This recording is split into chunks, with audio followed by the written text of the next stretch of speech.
So our lead this hour comes from Sin City. It was the final action of week 1 of the NFL regular season. Lamar Jackson and the Ravens paying a visit to play Derek Carr and the Raiders. Now, Baltimore favored in this game on the road, and it ended up going down to the very end. Ironically enough, the Ravens actually went down to Home Depot to get some running backs and see if they could find anybody to run the ball prior to this. But it was a thriller. And not because of dominance on either side.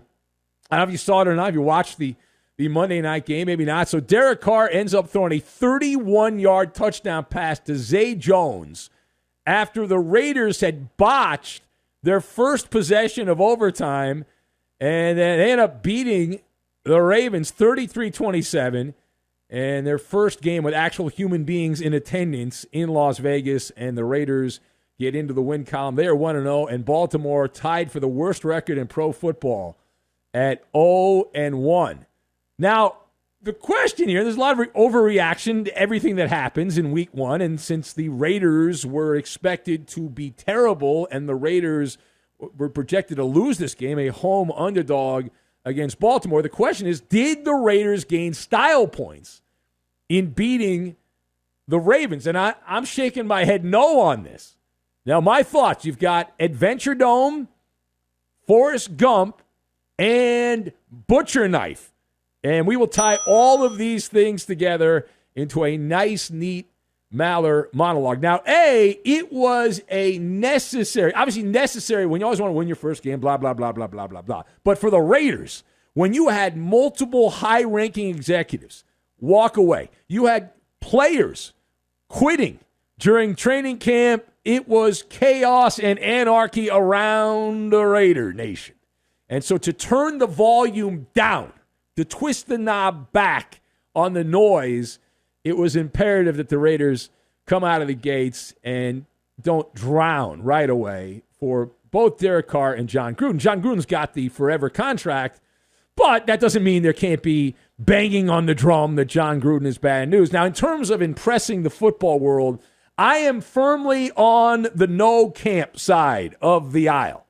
And this game was actually played in the wrong stadium.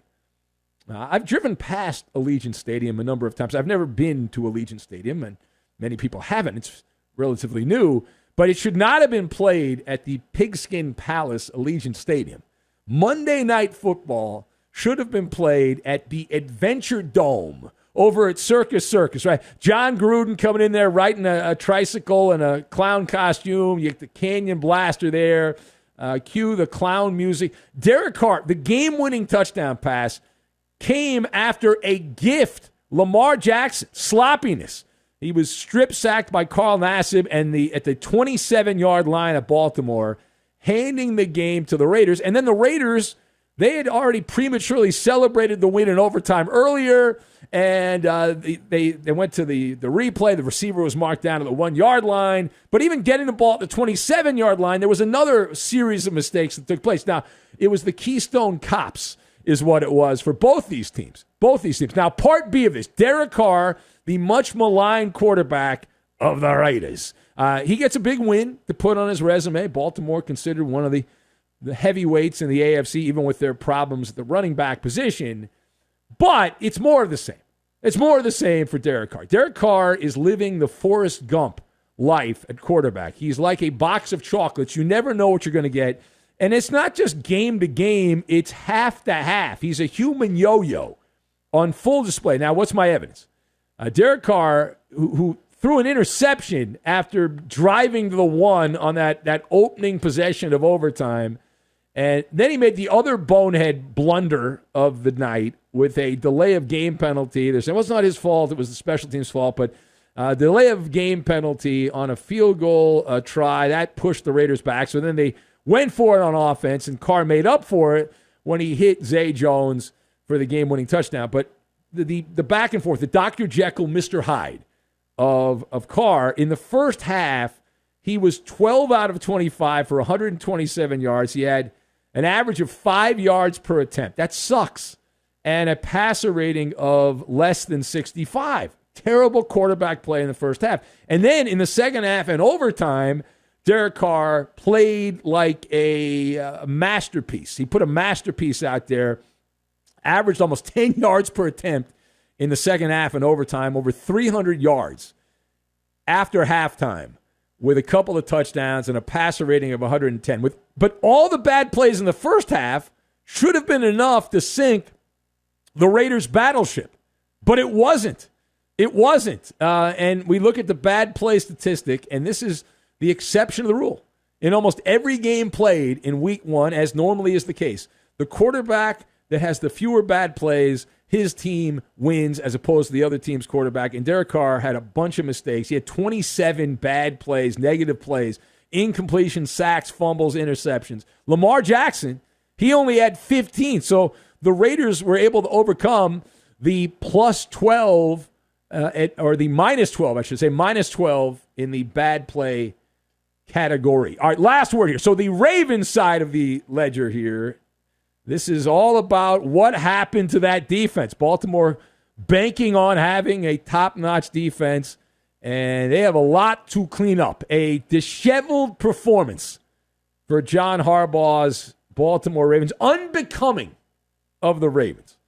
And these are not your daddy's Ravens here. Now, the typical recipe has been the same. It has not changed. When you find a recipe that works, you stick with the recipe that works, right? Your typical recipe is to get the lead and then coast. Just coast to victory. And Baltimore led this game 14-0 early on and ended up losing. Now, why is that newsworthy? That's the first time in a very long time that the Ravens have gone up by 2 touchdowns and then ended up gagging a game away. 98 consecutive game regular season winning streak for Baltimore when leading by at least 14 points. It goes all the way back to 2004.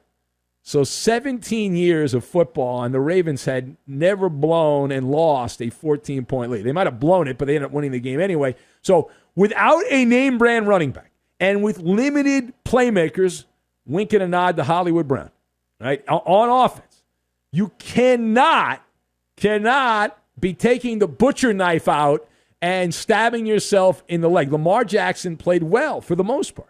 But the big mistake here, when you have a dominant kicker like Baltimore does, you don't need to get a touchdown in overtime. You just go down, matriculate the ball down, get it around the 35-yard line, and Tucker's going to make the field goal 9 out of 10 times. He's going to make the game-winning field goal. But Lamar Jackson, couple of fumbles, he coughed it up, and that big one in overtime, and that was the final kick in the shins. And so the Ravens, who played really well in the first half, they dominated the first half of the game, but the Raiders overall, because of that massive second half, Derek Carr putting up huge numbers, and the Raiders getting big, the greatness of the Raiders, giant chunk plays. The Raiders ended up with a boatload of yards. I mean, you look at the final numbers on this, and you're like, wow. Watching the first half and then looking how the game ended up and the way that the Raiders couldn't get out of their own way. There were drop passes. It was sloppy in the first half and all that. And then by the time the game ends, the Raiders have put up 491 yards of offense. They almost had 500 yards of offense. 26 first downs. And the third down numbers, Raiders hit almost 50% of their third down. That's what dominant offenses do, connect on third down.